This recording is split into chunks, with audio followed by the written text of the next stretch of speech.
Hi guys, welcome to our weekdays, live on Awaken the Giant Within.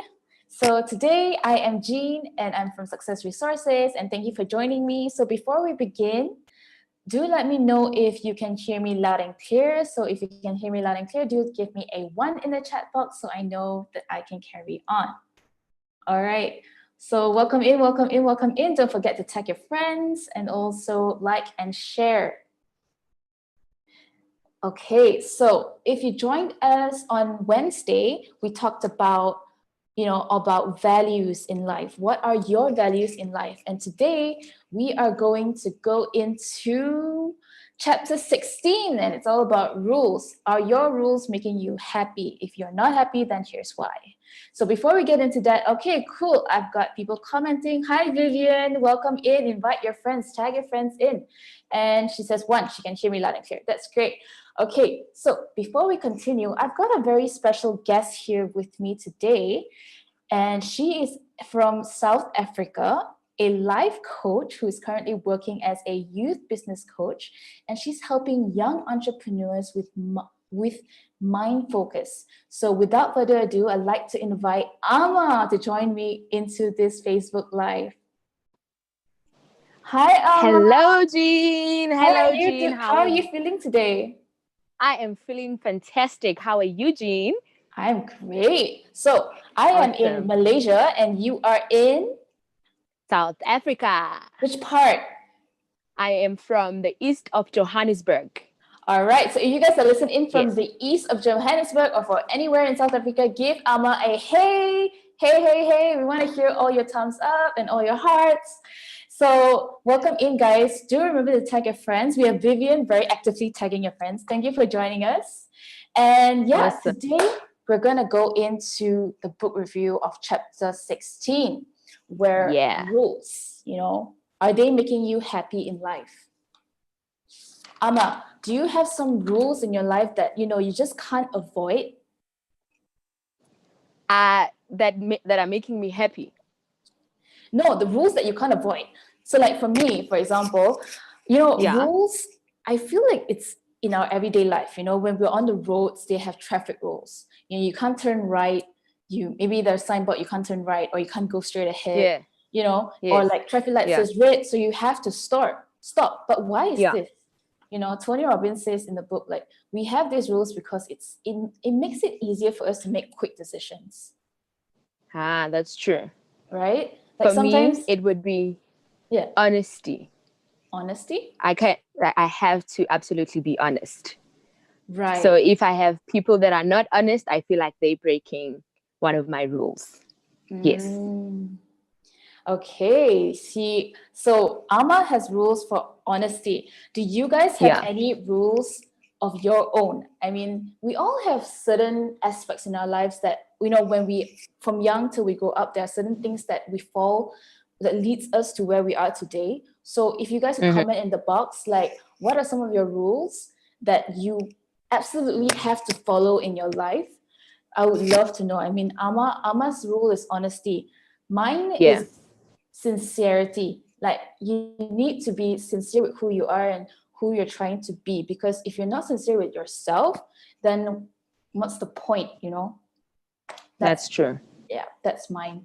So the chapter, in this book, Tony talks about how, he starts off with people looking at the eclipse.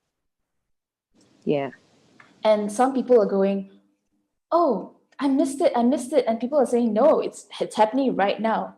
Like, what is your rule in life? Are you missing out or are you on point? I am on point. And he also talks about, so he goes into like the first point. Yeah. He goes into the first point where he talks about judge and jury. So like,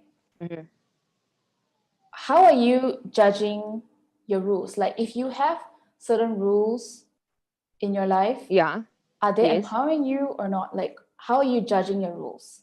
I have noticed that I have had rules in the past, right? So I did not know that I had those rules. Remember, Tony speaks about rules being conscious and some of them being unconscious. Yeah. So it wasn't up until I read the book that I realized I had been making rules that were, cutting people out of my life. And at that moment, I was telling myself that I was correct. You know how you always support your own rules. You're like, I'm the one that's right. The next person is the one that's wrong. So with the friends that I had rules that, you know what, people need to give in order for them to get something from me. So I can't always be the one giving and then people don't do stuff for me. So in order for us to be friends, we need to do things for each other. But the problem that I had was I did not know that I had this rule.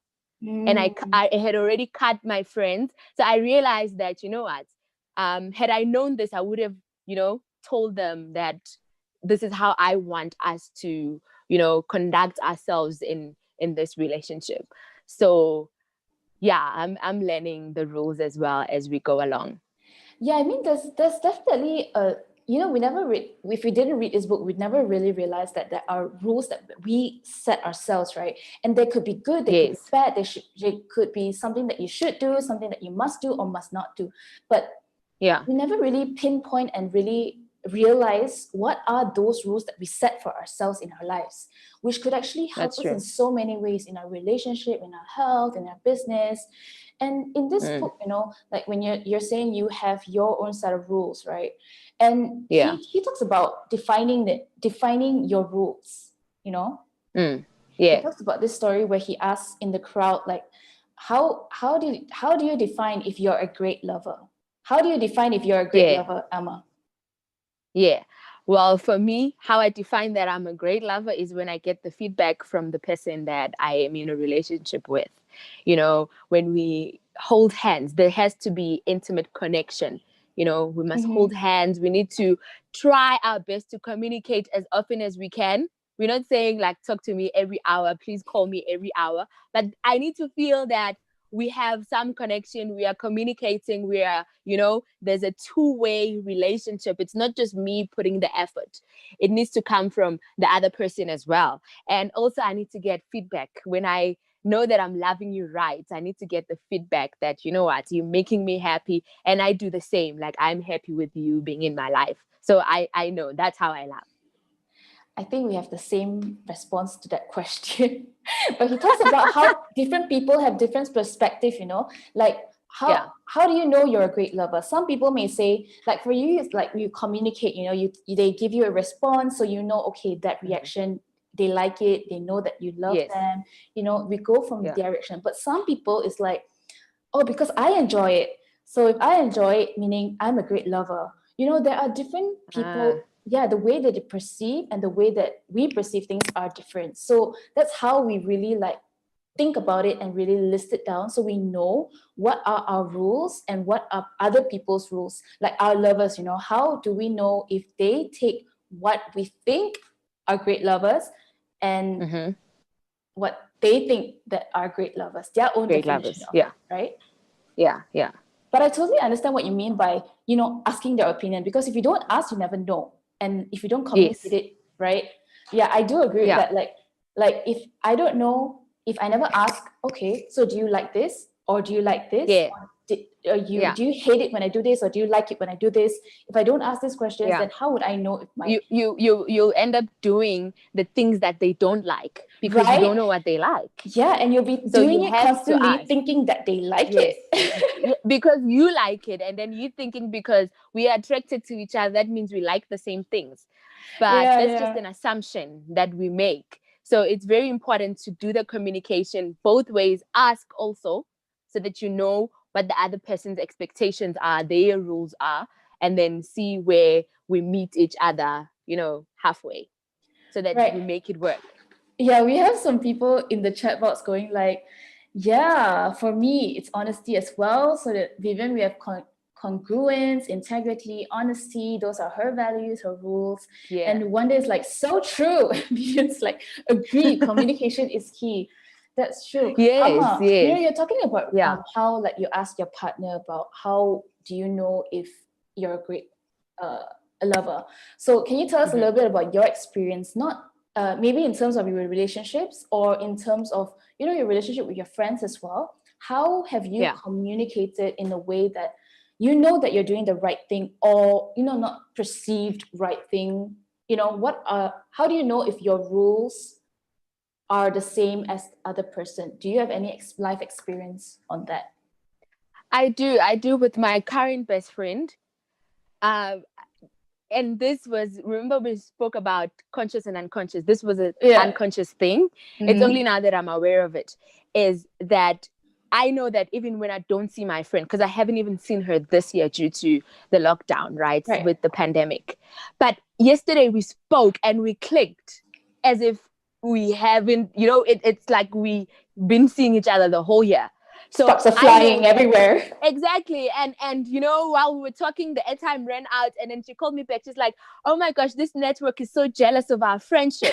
So our friendship is that tight. And then I know that we link because even if we don't talk for that long, when we come back, we still click. So those are the kind of relationships that, you know, you should have. Not remember one of the examples in the book, one of Tony Robbins' friends said that he wanted, if you are my friend, we should see each other 3 times a week. You know, his rules were like really hectic. So so you talk about like friends. I've definitely experienced that as well. Like some of my friends, you know, some of them are okay with calling once a year. You know, we only catch up once a year. When we catch up, the sparks fly, just like yours. But some of them is like we communicate every day. So like different people have different, you know, rules of their own. And Tony talks about his friend. He talks about how his friend perceives like they need to communicate constantly, like constantly be in touch for them to be classified as a friend. But for Tony, he's like, I consider you as a friend, but I text you once in a while. But if you don't communicate, like if you don't communicate with your friend, then you wouldn't know what are your rules. And how to make and what they expect from you. So he's speaking about his friend because he realized that some people make their rules very tight. It makes it difficult for them to be happy. So he's saying that we need to make rules that make it easy for us to feel good instead of creating rules that make it easy for us to feel sad or, you know. So that's why he highlighted that. And I like that very much because I'm learning from that, and I'm trying also to work on my rules, some of which I wasn't aware of. So the work in progress. Yeah, definitely. And also like when he talks about these rules and friends, I mean, we often hear like, you know, couples get into fight, and especially during arguments, right?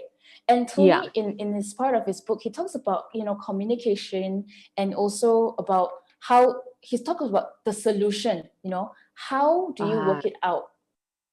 And he tells a little bit about how Becky and him had a relationship conflict in between, right? Because they were just in a fresh relationship and they didn't know how to get through their arguments. And the way we are brought up is definitely very different. Like if, let's say, my family, if we get into fights, maybe we will talk it out, and then sometimes it's just hanging and everybody just walks away. But maybe in your family, you know, they handle arguments differently. So when we get into a new relationship, there's always that conflict because that's how we're brought up. If we get into something, you know, very intense, some might walk away, some might want to like talk it out until it's solved. So those were the issues that we're going through with Tony and Becky, and they had to talk about their rules that they grew up with in order to understand each other. How can you do this? I remember he was saying it was causing a conflict between the two of them because here his way was different from Becky's. And he talks about the solution. I work on resolving conflicts. So one of the best ways is to list. Remember when we say communication, they both have to communicate and list what their rules are and what they expect from the other person. So it's much easier to communicate with a person when you know how they communicate and what they expect from you. So I have also learned to apply that because I used to be like very angry, like, oh my gosh, I was supposed to meet you at 1:00 and you call me at 1:05 and tell me you're running late. That would drive me crazy because I'm a very punctual person. But now, thanks to the book, I've learned to, even when I see that that other person is running late, I will rather maybe initiate calling so that I avoid that, fight and that conflict. So being aware of rules makes it easier for Every you to be upset flexible is with a yours. rule upset. Upset, yes. It's not the other person, Yes, it's my rules being broken. So that's I'm right. working a lot on my rules, yes. You know, So that's how I resolve.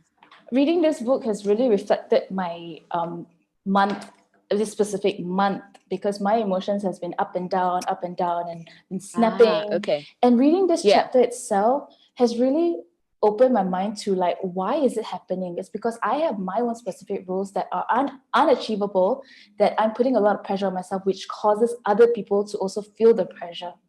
And today I was just playing around in the office, and one of my I was asking her the question. I'm like, what has to happen in order for you to be happy? And then I was asking her about what she likes and what she dislikes. And when it came to what she dislikes, she said, you. And I was like, whoa, that's an honest opinion right there. Oh my gosh. Yeah. And what did you say about it? I just laughed it out because it's like, I know at that point she was so irritated because I was just in her face and like wanting that answer, because I was just like so nervous about this Facebook Live, and I was just like going through what I would say, But did you eventually get a feedback that you were happy with?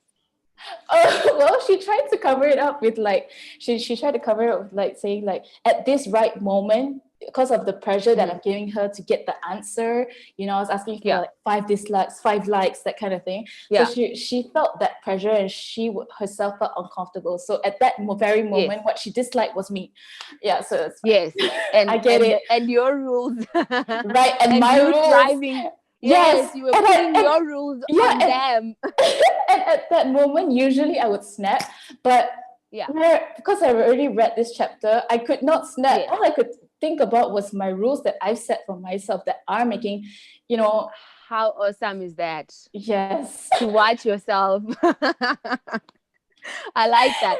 And there's a part where he spoke on the book about, you said the last chapter was values. So we spoke about values, and he's saying that values and rules, they go hand in hand. There's an example that he makes about this lady who has been heartbroken so many times that she feels that she doesn't want anything to do with men, right? Yet her highest value is love. So you can imagine that conflict. You don't want men, but you want to be loved. Yes, you're talking about Laurie, right? Yeah. Is it Laurie? I think it's Laurie. Yes. Carry on. Yes. So he's talking about that. So in that case, we have to sit down and figure out the rules so that you are able to soften them up a bit, and realize that if your highest value is love, you can't be having rules about not wanting men, because obviously you can love yourself, but eventually you want a partner also to be around you and feel loved. So I liked how he was talking about conflict. We cause a lot of conflict in our own lives. Yeah, it's like good you that were doing this morning. It's good that you brought that up. In this chapter, he took some time to actually explain about Laurie's situation, right? He goes in about like 3 to 4 pages about it. And he talks about how in the front page, right, in the cover, you'll see that, okay, her values are, normal, love, health, security, freedom. But if you really go in depth and actually break it down, you'll see how twisted it is. And a lot of times we actually relate our values to pain. Our rules are associated a lot of times with pain. So in this chapter, he was talking about how instead of overvaluing it, overrating it, putting that pressure onto it, to putting the pressure up to fail, why don't we put our pressure up to succeed, right? Succeed, yes. Yeah. And the values that Laurie held were like really impossible to reach. Like, for example, he says like, for her to feel loved, her answer was, I have to feel that I earned it. And I have to feel like all my beliefs are accepted and approved off by every person I meet. By every person you meet. Every person. Right. I mean, I'm not very popular as That's very tight.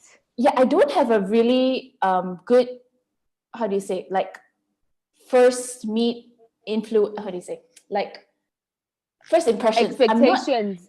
I'm not big on first impressions. So if she expects to be approved and accepted by every person, imagine from how the first impression. Yeah, that's right. You're putting a lot of pressure on yourself. Like every person you meet, you have to fit their likes and dislikes. So she will struggle to build rapport with a lot of people. Yeah, and she'll keep trying and trying and trying, and she'll never feel like she succeeded.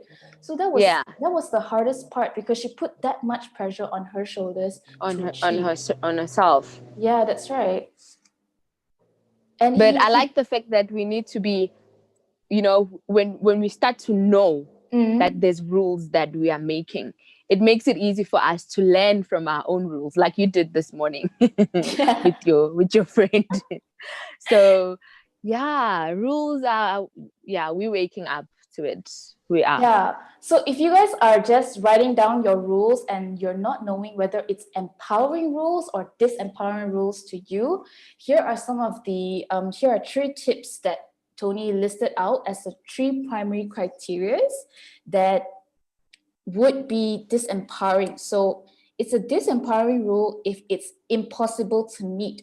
So if you have rules like Lori, where you have to, be approved by every single person, know that that is quite impossible to meet. So that is one disempowering rule.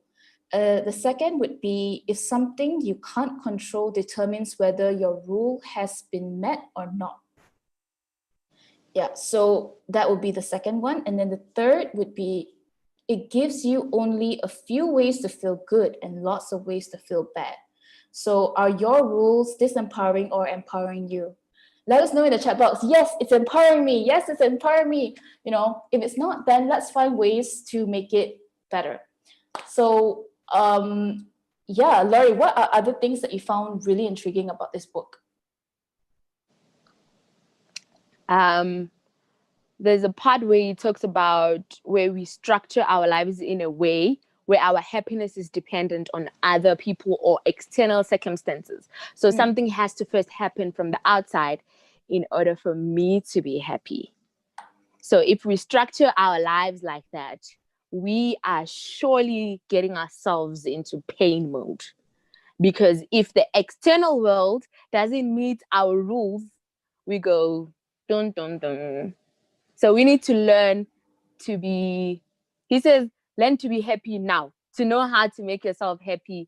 Yes, and he says, you don't need anything. Yes, you don't need anything to make you happy. It's just you and your rules. Yes, it's your rules. So as much as you make the rules, you can also make a rule to decide any time to be happy. So you don't need to have, because a lot of people say, okay, I need to have so much money in the bank account in order for me to be happy. I need to be accepted by my lover in order for me to be happy. So if my lover is angry at me, I'm also angry. So we need to shift it from the outside back to it's an inside job. Yeah, I know, happiness is an inside job. We put on ourselves every day. I mean, we already have enough pressure itself on our jobs. Why are we putting so much pressure on our emotions? Yeah.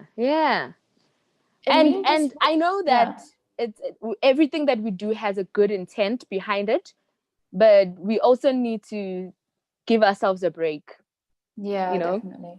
Yeah, so we can learn a lot from. Yeah, like you're doing great. You're getting there. Right, and he talks about how you should just be proud of little things that you achieve.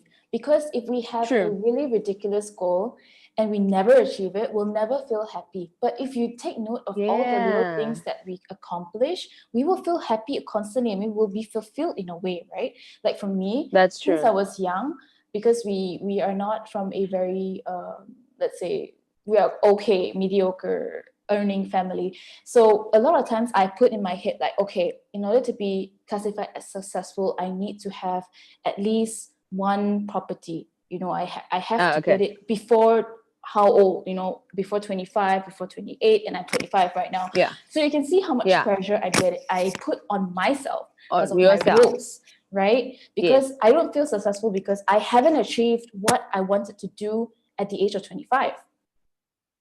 But why am I putting my disempowering beliefs onto myself and disrupting my emotions when I could be enjoying my years, my youth years with so much other things?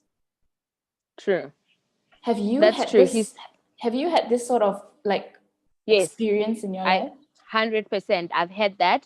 When you talk about goals, I used to set goals, right? And then my happiness would be dependent on if I set a goal for the next month, I need to reach that goal. And in between me going towards that goal, I would be anxious and unhappy and, working towards achieving the goal, thinking that as soon as I achieve it, I'll be like the happiest person. But you become happy when you achieve a goal. But then after 5 minutes, the state is over. And then you're like, what's next? So what's the point of spending 30 days being unhappy and anxious about wanting to reach a goal when you could be enjoying the process? So now I changed it to, I'll create one huge goal and then I'll have smaller goals, short-term goals where I know I'm working towards that goal and enjoy the process. The hint is to enjoy the process, because if you're not enjoying it, then your rules are too uptight, because you can't wait for how many years did you have to wait to get a property? So that means you are unhappy for so long. That's right. That's crazy. Yeah. Yes. What was I thinking? You didn't know better, but now, because now I know. Yes. Tony Robbins. He talks about he's asking, what does it take for you to feel successful? I used to define success. We have different definitions of success. Yeah. My definition was crazy. I'll talk about the now definition. My definition now is for me to have things that I do each day that I look forward to. Just me feeling like I'm looking forward to the day is success for me. And me getting to do those little chunks every day, those little things that I'm doing. As long as I feel like I'm moving, that for me is another definition of success. So saying that I'll only be successful when I have $1 million in my account, and happiness right there. No. That's right. Speaking of this, I actually like this guy's opinion of success. What is like have success to him? And in the Unleash the Power Within event and Date with Destiny, right? Tony Robbins actually talks to this guy in the event, and he's asking him, what are you successful? And he goes, yeah, absolutely. And you wouldn't imagine what his response were. I mean, when I read this, I was blown. Okay, so give me a moment. I need to read this. Okay. Yes. This is my moment of spotlight where I read the book for you. Shine. All right. So he says, are you successful? And then he says, absolutely. So I asked him, what has to happen in order for you to feel successful? And then he grins. And then he says, it's so easy. All I have to do is get up, look down, and see that I'm above ground. Everybody goes, wow. I mean, yes. Wow. Every day above ground is a great day. Isn't that amazing? Right? That's it. It takes so little to feel so much. So the amount of pressure we give ourselves to feel successful. I mean, before I read this book, my definition of success was like, okay, I need to be a millionaire. I need to earn this much in a year. I have to reach this. I have to get this. That was me. That was me. Yeah. A lot of us I think are like that. Also our viewers are relating to this, because we set goals. There's nothing wrong with setting goals, right? Mm-hmm. But we think that we'll achieve happiness when something happens. Yeah, we need to dismiss that. I don't know, what are our chats saying? What are the people commenting on that? Because I believe that a lot of people relate when it comes to our definition of success, different definitions of success. Yeah, definitely. We have Vivian commenting, like, she's saying, good laugh, haha, very honest answer you had, Gino. Thank you, Vivian. Great supporter. Vivian says, yes, no, working on no's. And then depending on external factors is so tiring. Big no. That's right, Yeah, Vivian. And Vivian because agrees with us. it's She things says, you can't control. yeah, Correct, Vivian, because you can't control your external world. You can only control you. So take the seat of being in charge. that's right. And also, Vivian says, good point. Life's too short to stress over everything. Enjoy the process. Yes, I I mean, like that. yeah, I really love it because, like, you know, for me, coming out of university, I got my first job and I've stuck to it ever since. And Mm-hmm. I love my job, but I realized that I've actually given up a lot of my youth doing. Youth. Yeah, right, because my job involves around traveling a lot and having this MCO, I mean having this Yeah, lockdown, it really kept me yeah. at one place and really like reflect on what I've been doing for the past 3 years, like Yes. how did it pass by so suddenly? Did I enjoy the process? What was really going through my head? What are some of the rules that Mm. new rules that I've implemented in my brain ever since I've joined the company? So Yeah, yeah. I feel like it's really been good, but yeah, what Vivian says is Ah, true. You have to really enjoy the process. If you don't enjoy the you process, how have can you to. stay with the company for 3 years? I'm glad that you are liking what you are doing. That's one other important thing. If you're doing things you don't like, that's also part of the rules. Redefine your rules. What is it that you like? So that you make rules that support the things that you do every day, that support you doing what you love. So it's all about the rules. We didn't even know that there's rules in everything, in our relationships and at Yeah. work, with ourselves. So it's an eye opener, really. It's an eye opener. Yes, and in our lives, we always think like, okay, everything needs to be perfect, especially like, people having weddings, they want everything to be like precise. Flowers go Yes, out yes. when, this goes out when, everything needs to be so exact. And in this Mm-hmm. chapter, based on Gregory Baton's book on steps on ecology of minds, he actually talks about his daughter who asks him a question. Yeah. Why does things get muddled so easily? And he was like, Ah, what do you mean? So yes. his daughter says, like, you see, for example, I have a desk and I have a pen here, I have a book here, and I have a stack of papers here, and she Uh-huh. packs it up. So he asked her, what do you mean? So she packs it up neatly and she says, here, you see this table, it's neat now, but in a few seconds it's not going to stay, it's going to be muddled soon. And what she means by is like, for example, you put you pack your book and then you put it aside. And then a few minutes Yeah. later, maybe your book is on the right side and it's The muddled, other side. right? It's muddled because it's not where it's supposed to be. And then he says to his daughter, he says, you know, it's very easy to get muddled, but we only give space for one perfection. Yeah.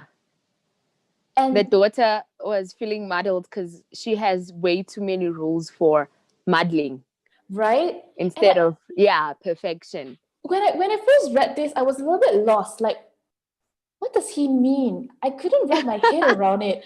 And then I It realized, was an aha moment for me. yes.